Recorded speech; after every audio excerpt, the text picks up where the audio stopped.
all my personal effects properly unpacked and arranged for a long stay. I found many other articles of worship of a Rosicrucian nature, and before me, in front of a large mirror, was a beautiful golden rosy cross. I arose and lifted my hands to heaven and cried aloud, "Thank God the dawn has come." I fell to my knees, I chanted, and I heard sweet voices chanting after me, "So mote it be, so mote it be." As I stood upon my feet, a clear and solemn-toned voice at my side thrilled me with these words, slowly and sweetly spoken. "Rise from the tomb in which you have been and walk forth into the world, where in your resurrection you shall be known as Alden."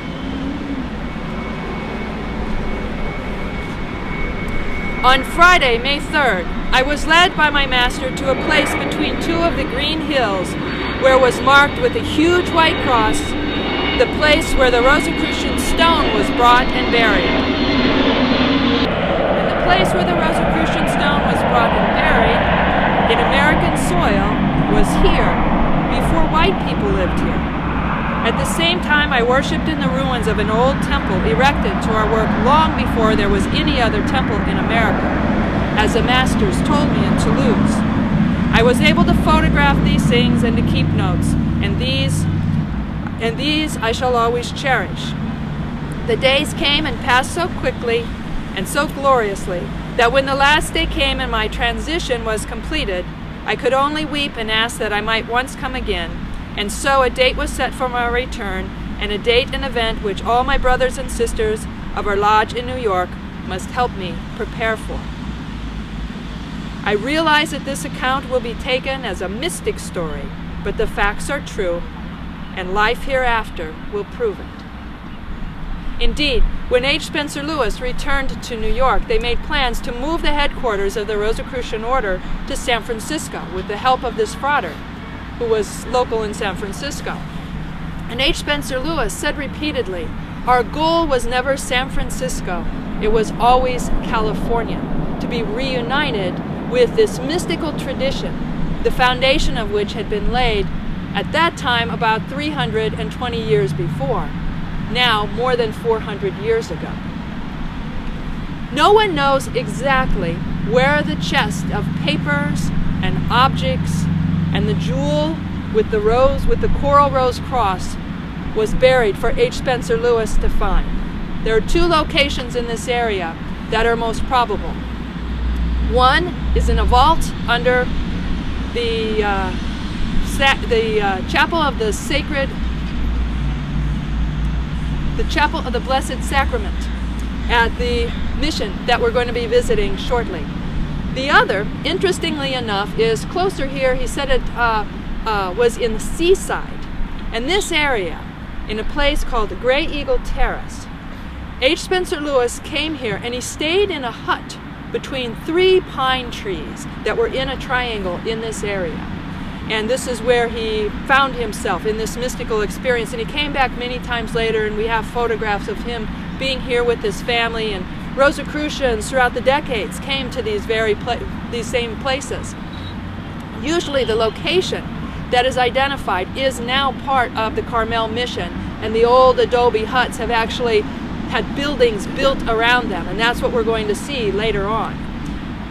However, the order was granted, and a member of the order gave H. Spencer Lewis 2 lots of land in Seaside in a place called Gray Eagle Terrace. And they gave them to H. Spencer Lewis, but he only accepted them on behalf of the order. And so these lots were in the order's, the order owned these lots for many decades. They've been sold some time ago. But this is another possible location of where H. Spencer Lewis found this chest. He stated that it was best if he didn't say exactly where the location was, but the native people continued a Rosicrucian presence in this area for many decades after the first explorers came. Now, some of this sounds a little bit hard to believe, you know, because it hasn't necessarily been documented, but it did happen a long time ago. However, in our research, we found a very interesting letter that was written to H. Spencer Lewis. Let me share a little bit about this. Ann B. Fisher is the author of a book called Stories That the California Indians Told. And she wrote a letter to H. Spencer Lewis asking him for some information because she was writing a novel about Indian and Spanish times up to the present time, specifically about the Carmel Mission and the Carmel Valley. She writes, "For a number of years I've been obtaining interviews with an old woman, part Carmel Indian, her mother was a convert, and her father an Englishman who came around the Horn as a baby boy on a whaling ship. The woman was born the day they put the U.S. flag over the customs house." And then there's a handwritten note that that was 1848. "And her great-grandfather was the first Carmel Indian convert that Junipero Serra had in 1771. This woman is extremely well educated, speaking French, Spanish, and the Carmel Indian language, as well as very good English. She has a very accurate memory, not only year but day and month, and has remembered well the things her grandfather and mother told her. Things check with what I can find in California histories." And by the way, Miss Fisher was not a member of the order. She was an independent scholar and researcher. "Now to the Rosicrucians. This woman tells me that her mother, the Indian woman born in maybe it was 1818. I may have had that handwritten note. I can't quite read it.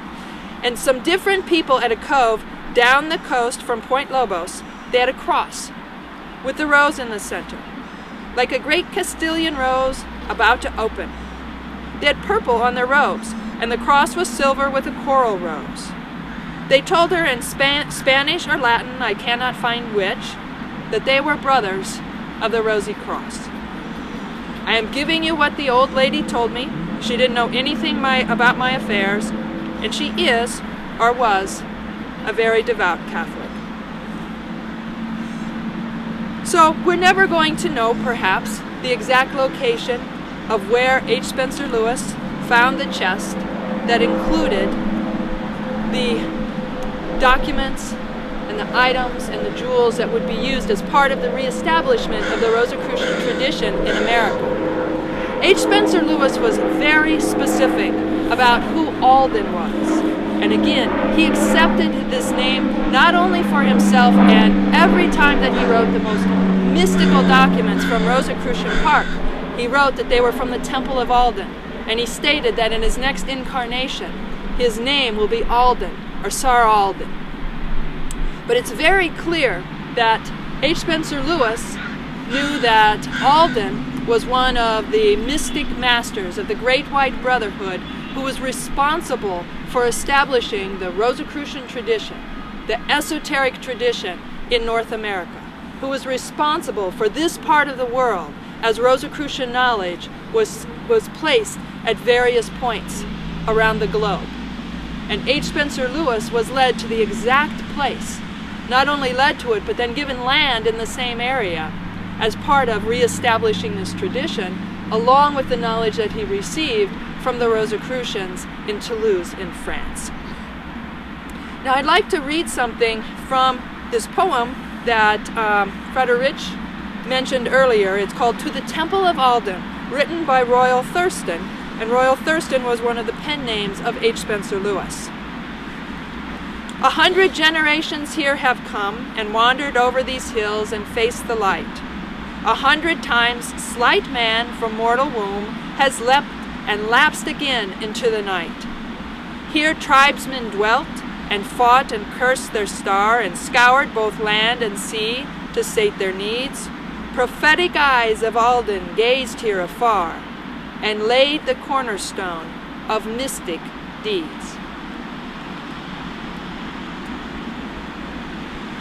Fratres and sorors, the chest that H. Spencer Lewis discovered here, that was placed here by mystics hundreds of years ago, who were directed by the invisible masters of our order. This can be considered the tomb of Christian Rosenkreuz, a place of rebirth for the Rosicrucian tradition, where the secrets have been hidden until they are to be discovered again. This was the interpretation that H. Spencer Lewis had of his experience here. The reopening of the tomb of Christian Rosenkreuz, which in Europe is usually dated at around 1604, before the Rosicrucian manifestos were released anonymously, published in Europe, and then spread around Europe over the following years. So now we're going to participate in a mystical exercise commemorating the experience